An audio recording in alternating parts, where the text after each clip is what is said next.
IPhone 13 pro Max तपाईहरुले देखिसक्नु भएको छ यहाँ स्क्रिनमा आइफोन 13 प्रो म्याक्स को बक्स रहेको छ यो। अब मैले यसलाई चाहिँ अनबक्सिङ गर्न गइरहेको छु र मैले चाहिँ तपाईहरुलाई थोरै केही मुख्य कुराहरु चाहिँ म तपाईहरुले बताउने नै छु र यो चाहिँ एकदमै राम्रो रहेको छ सेट हैन। मलाई चाहिँ एकदम मन परेर चाहिँ मैले बाइ गरेको हुँ।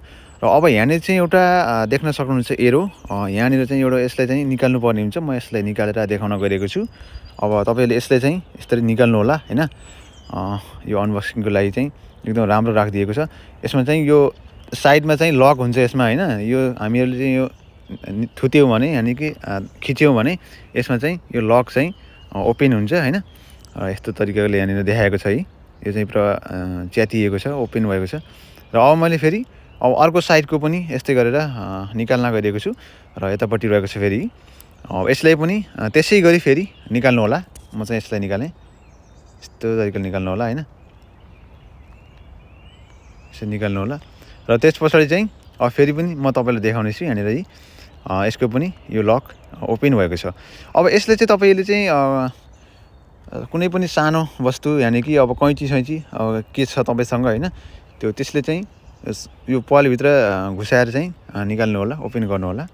म चाहिँ अब यहाँनिर मसँग एउटा कैँची छ, यसलाई चाहिँ थोरै खिचेर चाहिँ म निकाल्ने छु बाहिर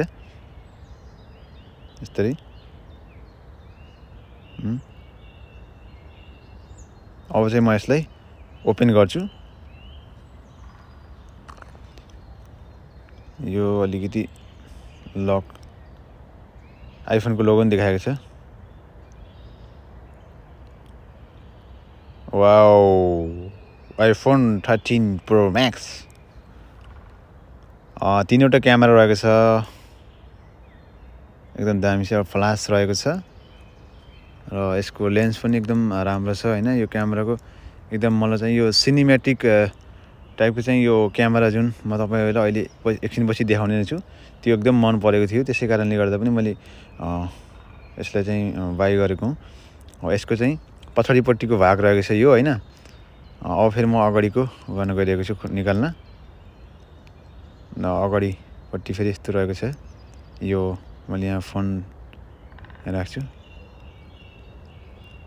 यो चाहिँ यहाँनिर यसमा चाहिँ आइफोनको जुन हामी स्टिकर पनि पाउँछौँ यसमा हैन। स्टिकर छ र आइफोनको जुन सिम निकाल्नको लागि केही सहयोगको लागि चाहिँ यहाँनिर चाहिँ पिन पनि छ एउटा। र त्यसपछि चाहिँ चार्जर रहेको छ एउटा। र यो जुन स्टिकर छ यो चाहिँ हामीले चिपकाउन सक्छौँ पछि हैन। अब म यसलाई यहाँ राखेँ। यो पिन रहेको छ। यसलाई निकालेर हामीले चाहिँ सिम अथवा चाहिँ सिमै हो भनौँ हैन। हाम्रो आइफोनमा त सिममा लाग्छ, सिम मात्रै हो हैन। सिमको लागि यो काम लाग्छ। र अब चाहिँ म फोनको यो अगाडिपट्टिको स्क्रिनमा चाहिँ यो पछाडिको रहेको छ भने यो साइडमा रहेको छ है। र अब अगाडिपट्टि पनि यहाँनिर चाहिँ एउटा व्हाइट पेपर चाहिँ चिपकाएको छ हैन। जुन पेपर हामीहरूले चाहिँ निकाल्न सक्छौँ र निकालेर चाहिँ स्क्रिनको जुन अगाडिको स्क्रिन छ त्यो स्क्रिनमा चाहिँ मैले अब यहाँनिर चाहिँ स्क्रिन देखाउन गइरहेको छु। यो पुरा स्विच अफको र नोटिफिकेसनको बटन पनि बाहिरैबाट देखाएको छ। यसरी पनि हामीले हेर्न सक्छौँ। र यसलाई चाहिँ म निकाल्न गइरहेको छु। म यसलाई यसरी निकालेँ। वाउ, अब चाहिँ म यसलाई स्विच अन गर्न गइरहेको छु। पहिला त स्विच अन गर्नु पर्यो हैन। अब स्विच अन गर्नको लागि चाहिँ अघि नै देखाएको थियो हैन, त्यो पेपरमा यो रहेको छ जुन लकको बटन रहेको छ। यसलाई चाहिँ मैले स्विच अन गर्न गइरहेको छु। अन हुन लागिरहेको छ। एप्पलको लोगो देखाइरहेको छ।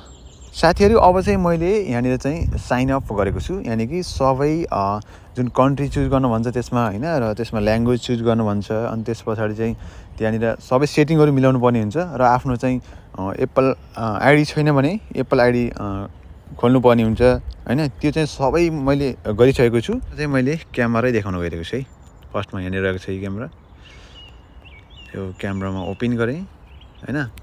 ओपन गरिसकेपछि अब तपाईँ देख्न सक्नुहुन्छ यो भनेको नर्मल क्यामेरा रहेको छ हैन यो चाहिँ फोटोको क्यामेरा रहेको छ यसमा यतिको क्लियर रहेको छ म चाहिँ अहिले यहाँ बाहिर छु यति क्लियर रहेको छ म जुम गर्दा पनि एकदम क्लियर छ है यसमा तपाईँ देख्न सक्नुहुन्छ अब जो हामीले यहाँनिर एकचोटि टच गरियो भने हैन यहाँनिर सरी फोटोमा गयो यसमा यस्तो तरिकाले जुम गरेर टच गरियो भने यहाँनिर यसको चाहिँ ब्राइटनेस पनि हामीले घटाउने बढाउने गर्न सक्छौँ यो त तपाईहरुलाई अलरेडी पहिला पनि थाहा हुन सक्छ यसलाई चाहिँ यसरी घटाउने बढाउने गर्न सक्छौँ हामीहरूले र अहिले चाहिँ मेरो यो आफै अटोमेटिकली के भइरहेको छ यहाँ 2 मा गइरहेको छ यहाँ तलपट्टि देख्न सक्नुहुन्छ कि यसमा चाहिँ यो 2 मा गइरहेको छ यहाँनिर अब फेरि अझै जुम गर्दै गएँ भने मैले यहाँनिर यसरी 3 4 5 6 हुँदै जान्छ हैन यसरी अनि यो पुरा यसलाई चाहिँ फेरि यो नर्मल क्यामेरादेखि टाढा पनि लान मिल्छ यसरी हेर्नुस् यो भनेको 0.5x रहेको छ क्यामेराको र यस्तो रहेको छ कि र त्यसै क्रममा फेरि यहाँनिर भिडियोमा क्लिक गरेँ मैले यहाँनिर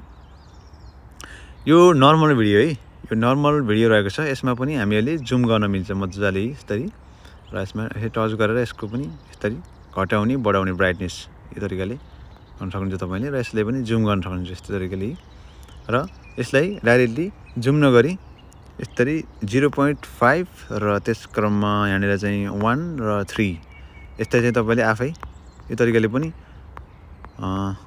जुम हाई अनि लो यस्तो तरिकाले गर्न सक्नुहुन्छ तपाईले र नर्मल उठिरहेको छ यहाँनिर HD भनेको छ यो HD यहाँनिर र यसमा क्लिक गर्नु भने 4K आउने छ यहाँनिर 30 रहेको छ यसलाई चाहिँ फेरि हामीले बढाउन सक्छौँ यसमै 16 मा गयो यो 4K 16 मा गयो हैन यसलाई चाहिँ फेरि यसमा क्लिक गरियो भने फेरि 24 मा जान्छ फेरि र 13 र 16 यसरी चाहिँ हामीले गर्न सक्छौँ र यसलाई 4K लाई गर्नु भने फेरि HD अनि 4K HD र 4K को काम गर्छ यसले अहिले हामीले HD मात्रै युज गर्नु छ भने HD मै गर्न सक्नुहुन्छ र होइन 4K मा मैले भिडियो बनाउँछु भन्ने छ भने त्यस्तो क्रममा फेरि यहाँनिर 4K मा क्लिक गर्नुपर्ने हुन्छ र यसरी 4K मा क्लिक गरेर जुम गर्न सक्नुहुन्छ र त्यसै क्रममा अब फेरि म सिनेम्याटिक जो कि एकदमै पपुलर भएको छ जो सबैले यो आइफोनमा मन पराउने फिचर क्यामेरा रहेको छ र त्यसै क्रममा अब मैले फेरि यसको बारेमा पनि केही देखाउन गएको छु यो 1x रहेको छ 1x मा यसरी क्लिक गर्नुभयो भने फेरि यहाँनिर यो फुल्ली जुममा डाइरेक्टली जुम भएर आउनेछ हैन यसरी र त्यसपछि फेरि यसलाई 3 मा गर्नुभयो भने फेरि यहाँनिर फेरि उही आफ्नै नर्मल ठाउँमा जानेछ र त्यस क्रममा फेरि यसको चाहिँ क्यामेरा पनि एकदमै क्वालिटी राम्रो रहेको छ यसमा ब्लर रहेको छ जो कि म तपाईलाई यहाँनिर नजिकै लगेर देखाउने छु जस्तो यहाँनिर अब मैले यो रुख रहेको छ यो रुखलाई मैले चाहिँ यसले फोकस गरेँ यहाँनिर अब पछाडिको ब्याकग्राउन्ड तपाईँ देख्न सक्नुहुन्छ पुरै ब्लर भएको छ हैन अब मैले फेरि यसैलाई फेरि हैन अब यो साइडमा यहाँनिर चाहिँ मैले टच गरेँ भने फेरि यताको अगाडिको ब्लर भएर पछाडिको चाहिँ क्लियर हुन्छ एकदम र यसलाई चाहिँ तपाईले माथि यो ट्र्याकिङ लक भनेको छ यसमा क्लिक गर्नुभयो भने फेरि यहाँनिर यताको उताको लक हुन्छ ब्लरमा हुन्छ र अगाडिको चाहिँ क्लियरमा आउने छ यसरी चाहिँ यसको यस्तो काम गर्ने छ यहाँनिर चाहिँ कुनै व्यक्तिले भिडियो बनाउँदैछ अथवा यहाँनिर कोही एकजना व्यक्ति यहाँनिर उभिनु भयो भने यस्तै तरिकाले चाहिँ यहाँनिर भिडियो आउने छ यसको चाहिँ राम्रो क्यामेराको क्वालिटीको यो जुन रहेको छ यो चाहिँ एकदम राम्रो खालको रहेको छ यो एकदम मलाई यही नै मन परेर मैले बाइ गरेको हुँ र त्यसै क्रममा स्लो मोसन भनेको छ यहाँनिर फेरि अब यो स्लो मोसन पनि त्यही रहेको छ जो अरू आइफोनहरुमा हुन्छ त्यही नै हो यसमा खासै फरक छैन त्यही थोरै चाहिँ जुमिङको योहरु पनि अलिकति केही फरक एउटा दुईटा राखिदिएको छ नभए उही पुरानै आइफोनको जस्तै छ हैन र यो जुन यो हाम्रो लो जुम लोको छ हैन यो चाहिँ एकदम मन परेको छ मलाई यस्तो तरिकाले यो तरिकाले खिच्दै पनि यस्तो हुन्छ हैन एकदम राम्रो बनाएको छ यसमा चाहिँ र त्यसपछि फेरि यो टाइम ल्याप्सी भनेको छ अब यसमा पनि त्यस्तो खासै केही छैन हैन यसमा पनि तपाईले यसरी जुम गरेर उही हिसाबले भिडियो बनाउन सक्नुहुनेछ खासै त्यस्तो चाहिँ फरक छैन र क्यामेराको मेन भनेको क्यामेराको क्वालिटी कस्तो छ भन्ने विषयमा हो मैले देखाउन खोजेको हैन अरु त अब सबै ठिकै नै छ अब यो प्रोटेटमा पनि त्यही नै रहेको छ प्रोटेटमा भनेको त अब त्यही हो अरु फोनहरुमा जस्तै हो हैन यसमा चाहिँ मेन भनेको हामीहरुले चाहिँ युज भइराख्ने भनेको चाहिँ सिनेम्याटिक नर्मल भिडियो र यस जुन सिनेम्याटिक आएको छ यो दुईवटा चाहिँ एकदम इम्पोर्टेन्ट छ हैन र चाहिँ फोटो यो तीनवटा चाहिँ एकदम इम्पोर्टेन्ट छ। यो तीनवटै क्यामेराहरू मैले तपाईहरुलाई देखाएको छु। एकदम राम्रो छ क्यामेरा, त्यस्तो कुनै पनि खालको चाहिँ नराम्रो भन्ने चाहिँ छैन।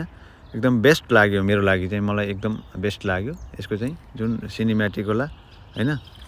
हामीले जुन डिजिटल ठुलो क्यामेरा हैन, जो DSLR क्यामेरा बाइ गर्नुपर्ने हुन्छ, त्यस्तो अवस्थामा चाहिँ त्यसको लागि त्यो नकिनेर चाहिँ हामीहरूले चाहिँ यही आइफोन किन्दा एकदम बेस्ट हुन्छ। त्यसकारणले गर्दा मैले पनि आइफोनै किनेको। यसमा रहेको यति नै हो साथीहरु। आजको भिडियो तपाईहरुले कस्तो लाग्यो, जस्तो लाग्यो जस्ताको तस्तै सुझाव सल्लाह अनि प्रतिक्रिया लेख्न चाहिँ नबिर्सनु होला र मन पर्छ भने एउटा लाइक गर्न पनि नबिर्सनु होला। धन्यवाद।